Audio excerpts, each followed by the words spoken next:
Magandang umaga sa inyong lahat at tayo po ngayon ay muling nagkasama-sama dito sa video. Maraming salamat at ang Diyos ay mabiyaya sa buhay nating lahat. Bago ko magsimula ng ating topic ngayon, nagpapasalamat ako doon sa lahat ng nanood, doon sa ating Whole Week presentation,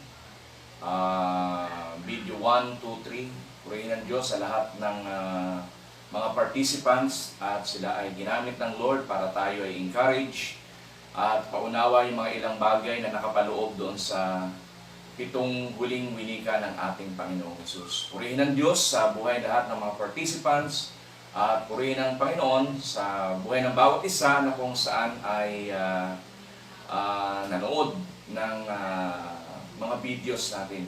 Kaya nakarating yan sa iba't ibang mga lugar at iba-ibang mga bansa. At glory to God sapagkat ang Diyos ay gumagawa sa buhay ng bawat isa sa atin. Ngayon tayo po ay magpapatuloy sa ating pagtalakay doon sa part 2 ng ating pong tinatalakay about breakthrough, part 6, na mayroong subtitle na The Sovereignty of God. At ito ay ating matatagpuan sa Psalms 33, verses 8 hanggang 22. At ang ating objective dito ay, uulitin ko lamang po, identifying the sovereignty of the Lord in creation and in history. So, sa pagtalakay natin, yung unang how God's sovereignty in creation and history will manifest, pina-identify ng Lord sa atin. Yung una na main point ay nation whose God is the Lord. Mahalaga yon mga kapatid, sapagkat maraming tao kilala lamang ang Diyos pero hindi nila Panginoon. Kasi kung sinasabi ni David, nation whose God is the Lord, ibig sabihin, kung ang Diyos na kilala mo ay iyong Panginoon din, ibig sabihin, Panginoon, di ba? Paglilingkuran mo siya, susundin mo siya, may gusto siya.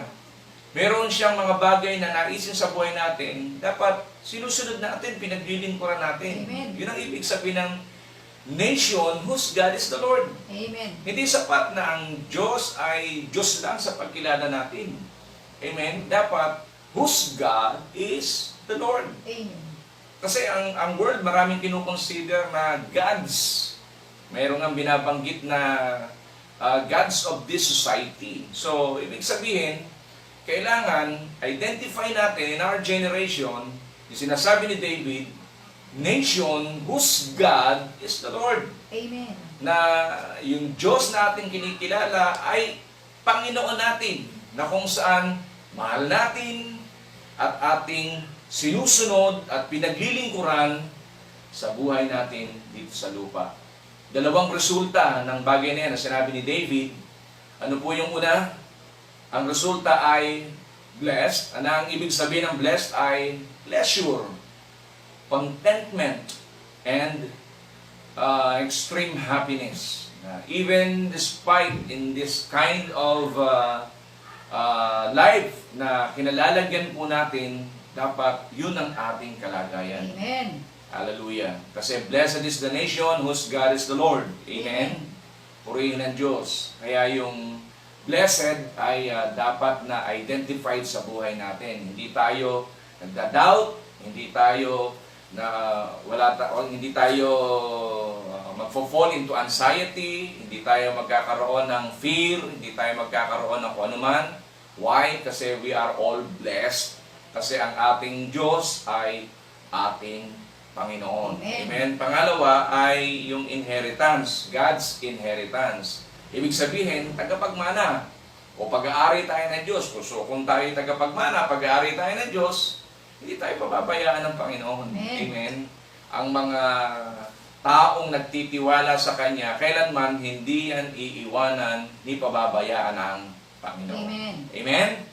Kaya tayo ay dadako doon sa pangalawang main point, how is God's sovereignty in creation and history will manifest. Ang pangalawang main point ay nation who fear Him. Verse 8, binabanggit po dito, let all the earth fear the Lord. Let all the inhabitants of the world stand in awe Him. So, ibig sabihin, binabanggit doon, let all the earth fear.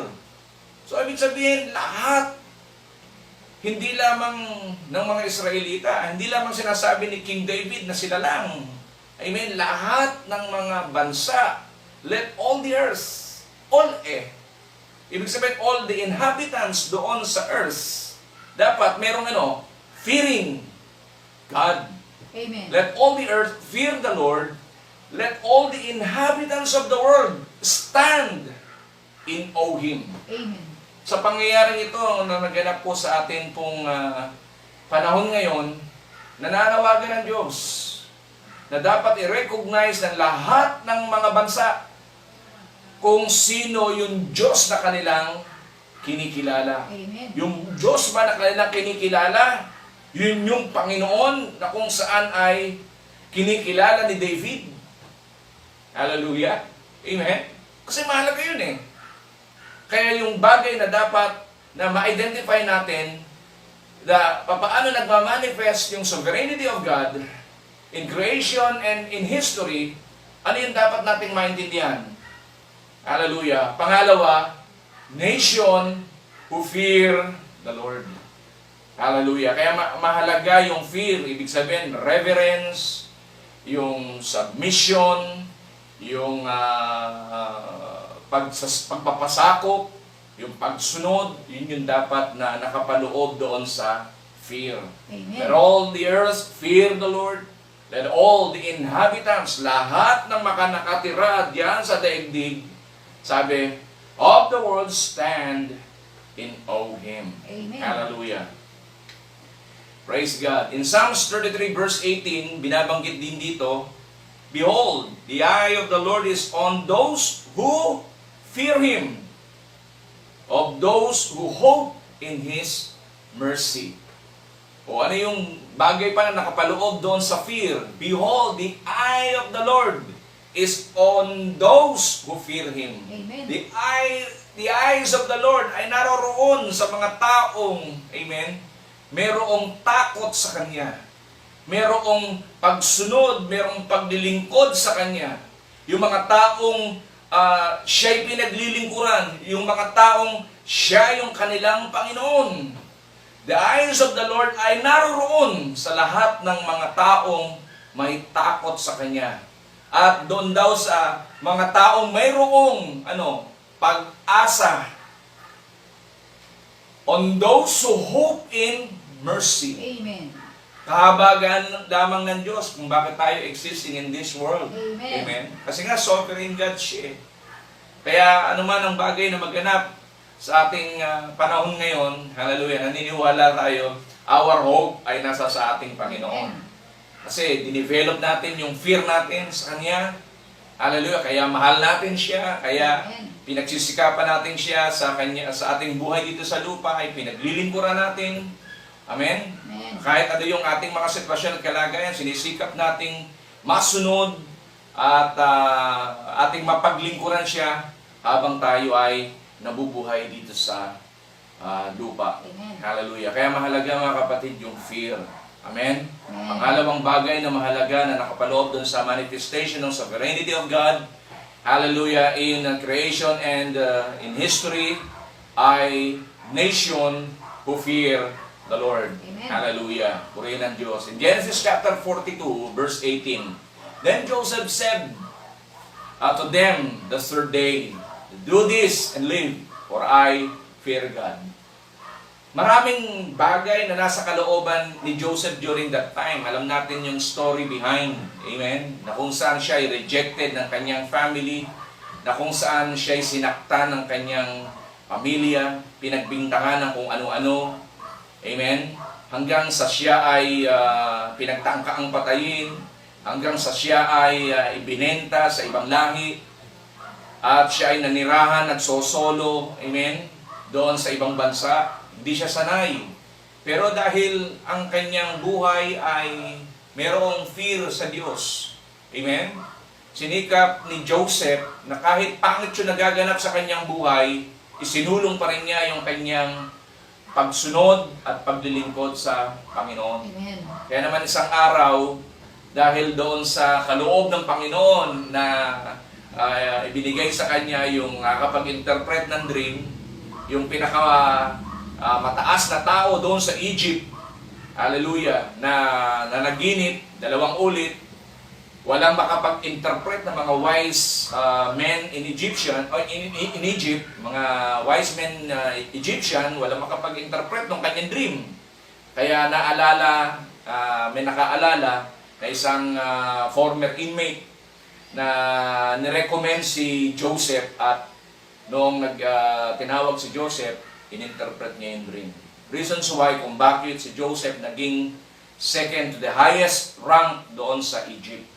At ang kalagayan niya during that time bilang governor ng Egypt, di ba, pwede na niyang gawin kung ano yung bagay na marapat na judgment doon sa kanyang mga kapatid dahil sinaktan siya eh.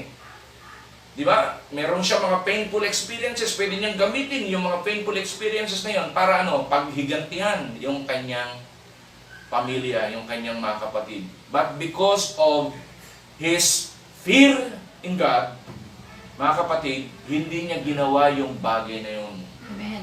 Bagamat nagtatalo ang kanyang isip at puso, dahil naalala niya yung mga pangit na ginawa ng kanyang mga kapatid sa kanya. Pero sa panahon na nakita niya mga kapatid niya, na naig sa kanyang puso at sa kanyang isip, na hindi ito gawaan ng masama. Amen.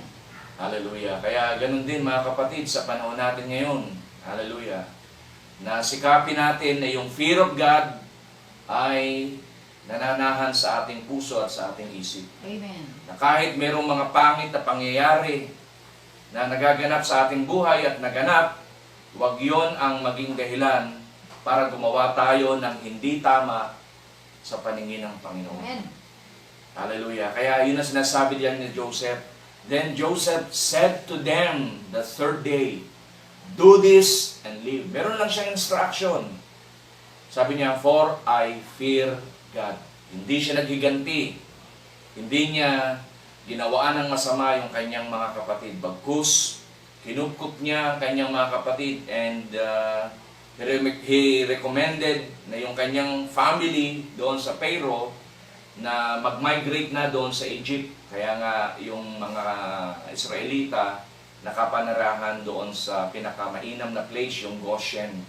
Doon sila pinatira ng Pharaoh dahil favor ng Lord Amen. sa kanilang buhay. Amen. Kaya mahalaga mga kapatid, i-develop natin yung fear in God. Hallelujah. Next.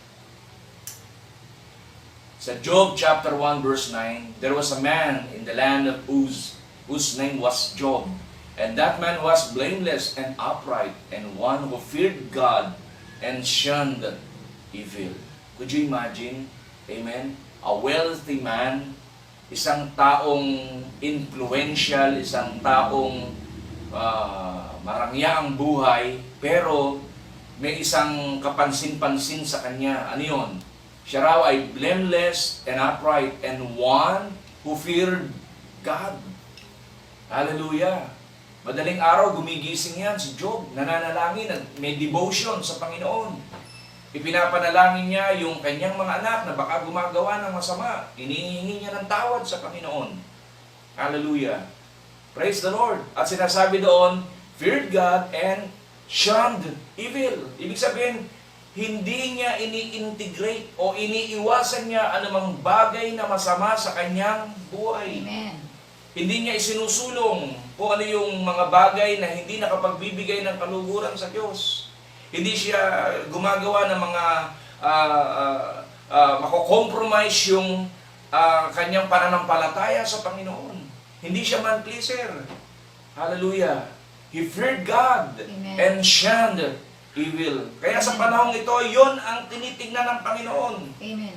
Those people na blameless and upright, who feared God and shunned evil. Although ang generation meron siyang trend, may sinusulong siyang buhay. Pero itong mga taong ito, pinapanatili nila ang buhay nila, mayroong takot sa Diyos.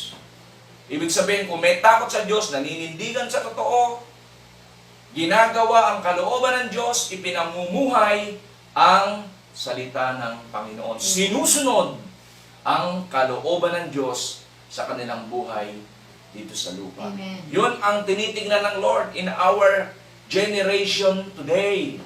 Hallelujah.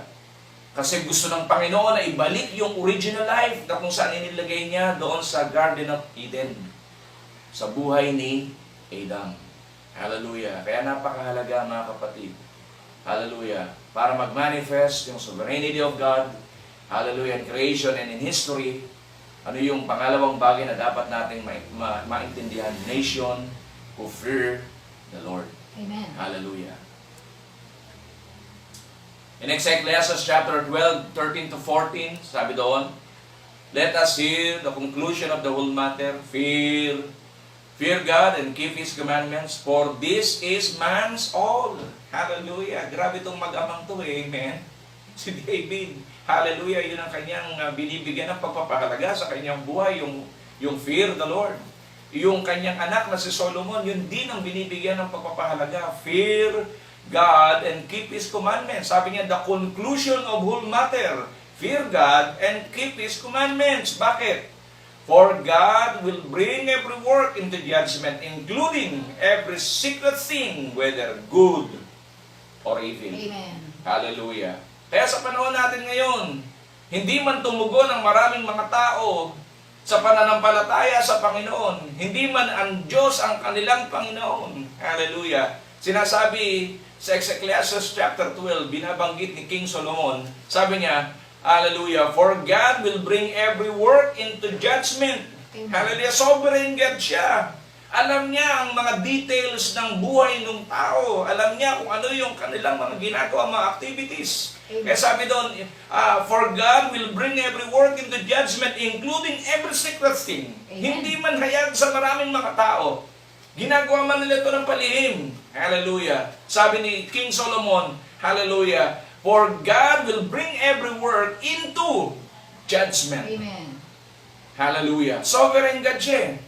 Kaya, sabi doon, kung ano man ang ginawa ng tao, whether good or evil, ipagsusulit niya sa Diyos. Amen. Hallelujah.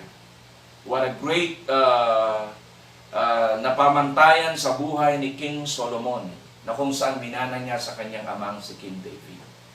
Hallelujah. Kaya mahalaga mga kapatid, yung fear. Hallelujah, fear in God. Sapagkat ito yung bagay na dapat nating i-develop sa buhay natin, sa ating buhay dito sa lupa. Kaya ngayon, ang Lord, yan ang tinitignan. Amen. Hallelujah. Ang kanyang pagbabalik ay mas malapit kaysa noon. Amen. Amen. Could you imagine si King David? Tuwang-tuwa siya na inaawit ang mga talatang ito. Oh, hallelujah. Amen. Na kung saan dito sa Psalms 33, purihin ng Diyos, talagang kinikilala niya yung sovereignty of God. Kaya niya binabanggit ang mga bagay na ito, purihin ng Panginoon. Amen? Amen. Hallelujah. Kaya ang resulta nito is what? In verse 19, to deliver their soul from death and to keep them alive in famine. Hallelujah. Ano yung bagay na dapat nating maunawaan? That God's eyes ay naroroon sa mga righteous people. Amen. Sa mga taong may takot sa Panginoon. I-deliver yung buhay doon saan? Sa death. Mga kapatid, sinasabi ng Hebrews na ang pasimula ng eternity ay yung death. Huwag natin ikatakot yung kamatayan sa physical, sapagkat darating talaga yan sa buhay natin. Amen. Amen. Hindi man COVID, pero ang talagang sinasabi ng Scripture, lahat tayo, diyan tayo pupunta. Amen. Amen. Kaya wala tayo dapat ipangamba. Ang Diyos, sabi doon, hindi pa napapanahon, iingatan tayo ng Diyos. Amen. Iingatan tayo na mamatay tayo nang wala sa oras. At mamatay tayo doon sa buhay ng kasalanan. For the wages of sin is death. Kaya binabanggit dito ni David, amen, ang mga mayroong fear in God, deliver from death, Amen. and keep them alive. Amen. Hallelujah. Sabi dito, to deliver their soul from death and to keep them alive. Amen. In famine. Na kahit, di ba, nasa ganitong kalagayan tayo, pananatilihin tayo ng Lord. Ipipreserve ng Lord ang ating mga buhay. Amen. Purihin ng Diyos. Amen. Hallelujah. Kaya develop natin yung ating fear in God. Amen. Purihin ang Panginoon. Hallelujah. Praise the Lord. Pangatlo na main point, how is God sovereign in creation and history will manifest. Pangatlo is what? Nation who waits for the Lord. Amen. Gusto kong bigyan ng pagpapaliwanag kung bakit ko ginamit yung conjunct o preposition na for. Kasi ang ibig sabihin ng for ay may kinalaman doon sa indicate a purpose. Bakit yung grupo ng tao, isang tao, amen, pamilya, amen, lahi, bakit siya naghihintay for what? Hello? Amen. Amen? May dahilan, bakit ka naghihintay?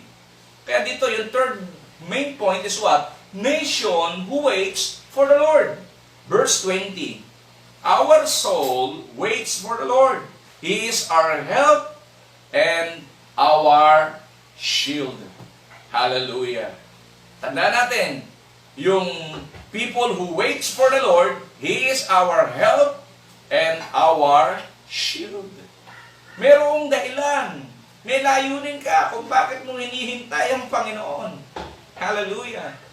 Sapagkat naniniwala tayo, nangako ang Panginoon sa buhay ng bawat isa sa atin na tayo kanyang babalikan sa buhay natin dito sa lupa. This world ay magkakaroon ng corruption, but praise the Lord.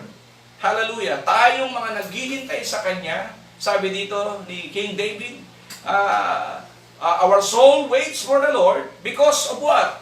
Because He is our help and our shield. Siya yung magre-rescue sa buhay natin dito.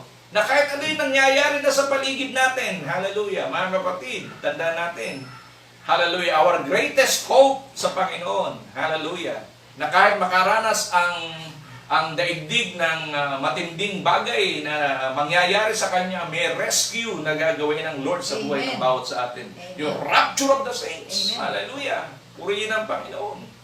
Kaya develop natin yung waiting upon the Lord. Amen. Hallelujah.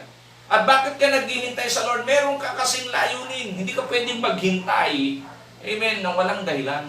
Amen. Kaya ngayon iba, kung sila'y naiinip, o di ba, hindi nagpapatuloy sa pagsunod sa kalooban ng Diyos. Bumabalik sila doon sa dating gawin ng buhay. Mali.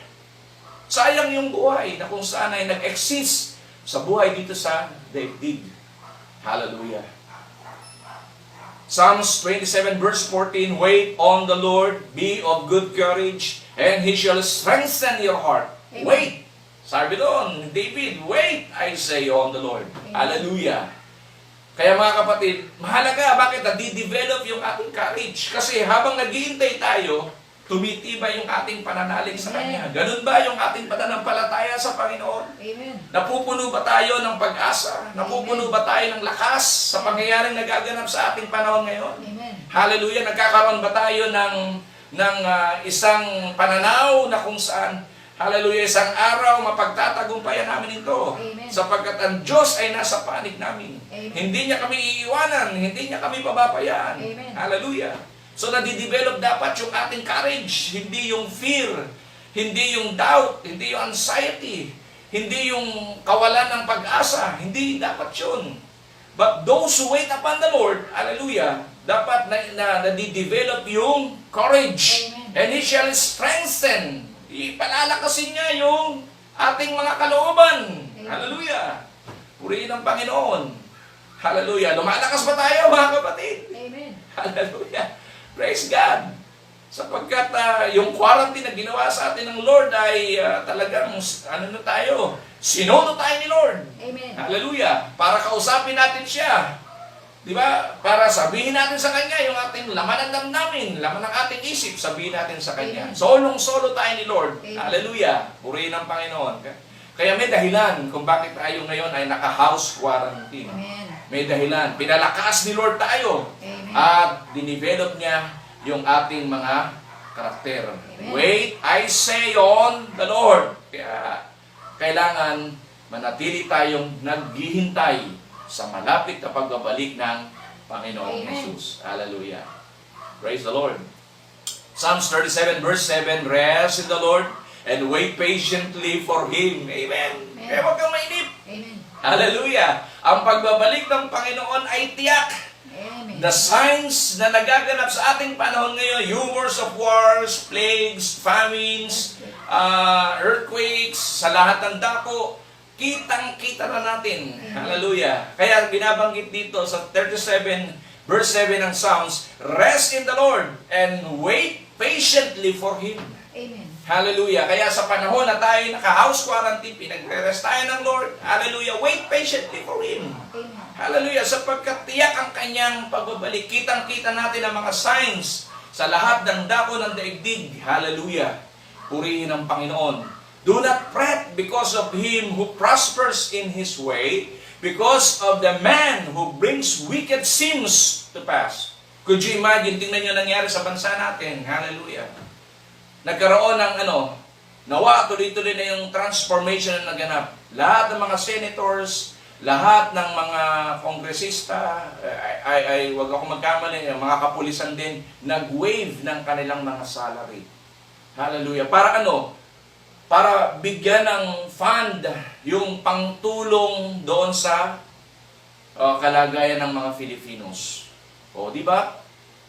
Pinavalue ng Lord kung ano yung paglilingkod, yung tunay na pagmamalasakit sa kapwa. Ang tunay na pagmamalasakit sa kapwa, walang halong greediness. Amen. Walang corruption. Hallelujah. Tama. Mabuti yung kanyang intent sa kanyang kapwa. Amen. Kasi yung pagmamahal sa Diyos, ang kalakip niyan, pagmamahal sa kapwa. Amen. Hallelujah. Kaya, wait patiently for Him. Amen. Tiyak ang pagbabalik ng Panginoong Hesus. Amen. At kung ano man ang maganap sa buhay natin dito sa daigdig, hallelujah, yung Panginoon, kukunin tayo dito. Amen. Aalisin tayo dito. Hindi tayo intended na makaranas ng worst na kalagayan ng buhay ng mga taong hindi sumampalataya sa Kanya. Amen. Hallelujah. Purihin ang Lord. Hallelujah. Isaiah chapter 40 verse 31, sabi doon, but those who wait on the Lord shall renew their strength. Amen. They shall mount up with wings like eagles. Amen. They shall run and not be weary. Amen. They shall walk and not faint. Amen. Hallelujah! Puno talaga tayo ng lakas, puno tayo ng pag-asa, puno tayo ng mabubuting bagay, nai-encourage more tayo sapagkat alam natin, hallelujah, ang kaganapan ng pagbabalik ng Panginoong Hesus ay nalalapit na. Amen. Hallelujah. Sabi doon, but those who wait on the Lord shall renew their strength. Hallelujah. Tayo ba ay may iba yung lakas mula sa Panginoon na nararanasan habang tayo ay naka-house quarantine, mga kapatid. Hallelujah! Praise the Lord! Hallelujah! Alam nyo, yung Isaiah, gusto ko pong bigyan ng pagpapaliwanag. Yung Isaiah is, ito po ay may kinalaman sa Isaiah prophesied at the most crucial period of the history of Judah and Israel. Both and southern and northern kingdoms had experienced nearly a half-century of increasing prosperity and power. Hallelujah! Secret places of pagan worship were tolerated, and wealthy oppressed the poor. The women neglected their families in the quest of carnal pleasure. Many of the priests and prophets became drunken men pleasers. Yun ang kalagayan ng Isaiah. Ibig sabihin ng Isaiah, ang word na Isaiah, name na Isaiah, ang ibig sabihin ay Yahweh is salvation. Amen. Hallelujah. Kaya yung generation natin in the history, di ba, marami ng man-pleaser, immorality ang sinusulong sa buhay. Kaya ang Lord, di ba, mayroong galaw at kilo sa ating history. Amen. Hallelujah. Ito bang nagaganap sa atin ay hindi pa nagaganap? No. Repetition na to ng mga bagay na nangyari before. Amen. Kaya nga, pinag-aralan natin from creation, from Adam to Noah, amen? From Noah to Abraham to Moses, hallelujah, to David, amen? Napag-aralan na nga rin natin yung kay King Solomon, hallelujah. May mga bagay na kung saan sinusulong talaga yung tao, hallelujah, na hindi kalooban ng Panginoon. Kaya nararanasan nila yung mga bagay na nararanasan din natin ngayon. Amen. Hallelujah. Kaya mahalaga yung wait upon the Lord. Hallelujah. Pangatlong main point, nation who wait for the Lord. Nation who waits for the Lord. Kasi may dahilan bakit tayo naghihintay. Hallelujah. So what is the result kung ihintayin natin ang Panginoon? Di ba? Sinasabi doon sa verses 21 hanggang 22 ng chapter 33, for our heart shall rejoice in Him because we have trusted in His holy name. Let your mercy, O Lord, be upon us, just as we hope in you. Hallelujah. Ano yung resulta? Pag tayo naghintay sa Panginoon. Amen. He is our help and our shield. Amen. Kaya sa panahon na tayo ay may mga pangyayaring nagaganap dito sa buhay natin, dito sa lupa, He is our help. Amen. And He is our shield, our protection. Hallelujah. Hallelujah. Kaya dinideclare natin yung blood of Jesus because He is our shield. Amen. He is our help. Kasi Lord natin siya. Di ba yung pag ikaw ay naglilingkod ng mabuti, maayos sa iyong let's say manager o kung sino man ang mga taong nakatataas sa iyo, di ba gagawa ang kanya ng mabuti? Amen. Kaya nga yung gobyerno natin, ginagawa tayo ng mabuti. Hallelujah. Amen? Pangalawa, result, He is our mercy. Amen. Mahabagin ng Lord. Tandaan natin, wala pa tayo sa judgment.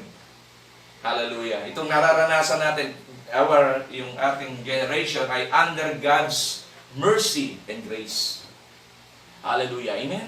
Amen. Kaya yung salvation available ngayon Amen. sa pamamagitan ng pananampalataya sa Panginoong Yesus. Amen. And I believe, hallelujah, in our generation, millions of souls ang kumilala sa Panginoon all over the world. Amen. All over the world. Hallelujah. At pangatlong result, He is our hope. Amen. Kaya mga kapatid, dapat ang puso natin sa paghihintay natin sa Lord, punong-puno ng pag-asa. Amen. Punong-puno ng pangako ng Panginoon. Amen. Lord, hallelujah. Kaya hindi tayo matatakot sa nagaganap sa ating panahon. Amen. Merong purification na ginagawa ang Panginoon in our generation today. Hallelujah. Amen? Amen.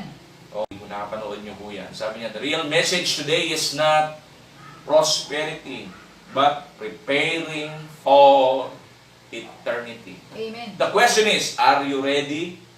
Hallelujah, sa malapit na pagbabalik ng Panginoong Yesus. Amen. He is coming soon. Amen. Hallelujah. So, ibig sabihin, kung siya ay malapit nang bumalik, candidate ka. Amen. Hallelujah, sa ipagsasama ng Panginoon sa kanyang kaharian sa langit. Amen. Hallelujah. Oh, hallelujah. Praise God. In conclusion, mga kapatid, better identify our small role by knowing God. He is our Lord. Amen. Hallelujah. Have fear and wait on Him. For us not to lead yourself into your own fiction. Amen. Hallelujah. Surely, hindi lang tayo nagwa-wandering, hindi lang tayo parang nangangarap lang ng gising. No, totoo. Hallelujah. Amen. Umaasa talaga tayo sa Panginoon. Surely, we will experience the manifestation of God's sovereignty in every creation and even throughout the history. Amen. Praise God. Hallelujah. Kaya si King David, inawit niya itong Psalms 33 sapagkat kinilala niya yung sovereignty of God. At ganun din sa panahon natin ngayon, mga kapatid. Yung sovereign God na ating tinatawagan, hindi nagbabago. He is the same yesterday, He is the same today, and He is the same tomorrow. Amen. Amen? Ang Panginoong Yesus ay laging nakaantabay sa buhay ng lahat ng mga taong nananampalataya sa Kanya. Amen. Hallelujah. Kaya mga kapatid, patuloy tayong manghawak sa Kanyang mga pangako. Huwag tayong bibitaw sa Panginoon. Palaguin pa natin ang ating pananalig sa Kanya sa pamamagitan ng salita niya. Amen. Palaguin natin ang ating ugnayan sa Panginoon sa pamamagitan ng ating pakikipag-usap sa Kanya. Amen. Hallelujah. Ang Panginoong Yesus ang ating kaligtasan. Amen? Amen. At ipinangako niya na na parito siya para magbigay ng buhay na ganap at kasiyasiya. Hallelujah. At pagka binasa natin ng Revelation, hallelujah, nasabi niya sa kanyang pagbabalik, dala-dala niya ang mga reward ng lahat ng mga taong naglingkod at nanampalataya sa kanya ng lubos Amen. dito sa lupa. Amen. Kaya mga kapatid, ni-encourage ko kayo, ang bawat isa sa atin, hallelujah, na tayo ay manatili sa ating pananampalataya sa ating Panginoong Yesus. Amen. Hallelujah. Sumabawat isa sa atin ang kanyang kapayapaan, sumabawat isa sa atin ang kanyang pag-iingat, ang kanyang dugo ay ating pong patuloy na i-declare na siyang bumalot sa atin upang anumang mga viruses, anumang mga bagay na meron sa daigdig, hindi tayo ma-infect. Amen. Amen? Hallelujah. Ang presensya niya is the only safe place na pwedeng puntahan ng lahat ng mga lahi dito sa daigdig. Amen. Hallelujah. Amen? Amen. Hallelujah. Purihin ang Panginoon. Our Lord is the God who is in control of everything. Amen. Because He is a sovereign God. Amen. Amen? Like King David, kinilala niya ito, ganun din tayo, kinikilala natin ang ating Panginoong Hesus na kung saan siya ang sumasa bawat isa sa atin. Hindi niya tayo iiwanan, hindi niya tayo pababayaan. Amen. Hallelujah. Tanggapin natin ang basbas ng Panginoon. Hallelujah. Sumabawat isa sa atin ng walang hanggang pag-ibig ng Ama, ang pagliligtas ng ating Panginoong Hesus, at ang pakikitungo at pakikasama ng Kanyang Banal na Espiritu, sumabawat isa sa atin, ngayon at magpakailan-kailan pa man sa pangalan ng Ama, ng Anak, at ng Diyos Espiritu Santo. Amen. Amen. Amen.